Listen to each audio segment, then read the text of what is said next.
નમસ્કાર દર્શક મિત્રો, હું શીતલ મહેતા ન્યૂઝ ઓફ કચ્છમાં આપનું સ્વાગત છે। જોઈએ આજના સમાચાર। કચ્છમાં ધોરણ 3 થી ધોરણ 8 સુધીના 2 લાખ ભૂલકાઓની પરીક્ષાઓ શરૂ થઈ। કચ્છમાં 2028 પ્રાથમિક શાળાઓ છે। બોર્ડ પરીક્ષા પૂર્ણ થઈ અને યુનિવર્સિટી કોલેજોમાં પરીક્ષા ચાલી રહી છે। આ સાથે આજથી હવે પ્રાથમિક શાળાના વિદ્યાર્થીઓની પરીક્ષા શરૂ થઈ રહી છે।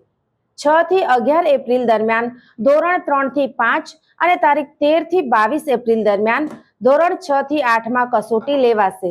કચ્છ જિલ્લામાં સરકારી પ્રાથમિક શાળાઓ તેમજ ખાનગી શાળાઓ મળી 2028 શાળામાં અભ્યાસ કરતા ધોરણ 3 થી 8 ના 2 લાખ ભૂલકાઓ આજથી શરૂ થતી વાર્ષિક કસોટી આપશે।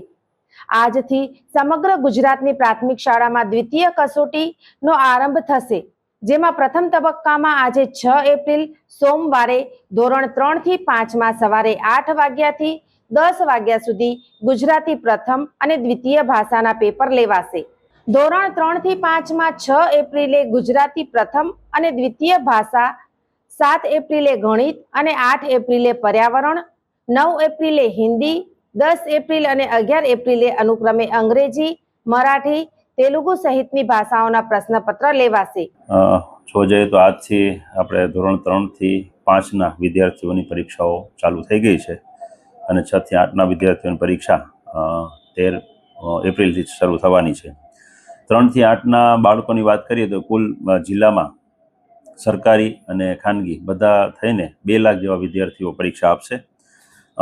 પરીક્ષાની વાત કરું તો સરકારી અને ગ્રાન્ટેડ શાળાઓમાં કચ્છ જિલ્લા પરીક્ષા સમિતિ દ્વારા પ્રશ્નપત્ર ફાળવવામાં આવે છે અને એ જિલ્લા શિક્ષણ તાલીમ ભવન તૈયાર કરીને આપણને આપે છે।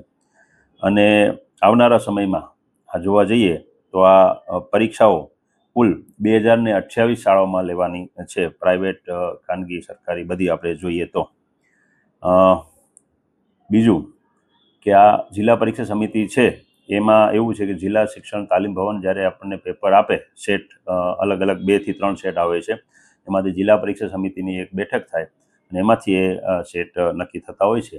એવી રીતે આપણે આ જિલ્લામાં, કચ્છ જિલ્લામાં પરીક્ષાઓ લેવાય છે અને આ પરીક્ષાઓ આજથી ચાલુ થઈ છે અને ખૂબ જ સુંદર વાતાવરણમાં પરીક્ષા લેવાશે।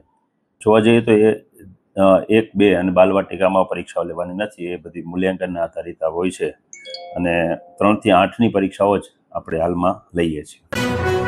દર્શક મિત્રો, આજે તારીખ 6 એપ્રિલ 2026 આ હતા આજના સમાચાર।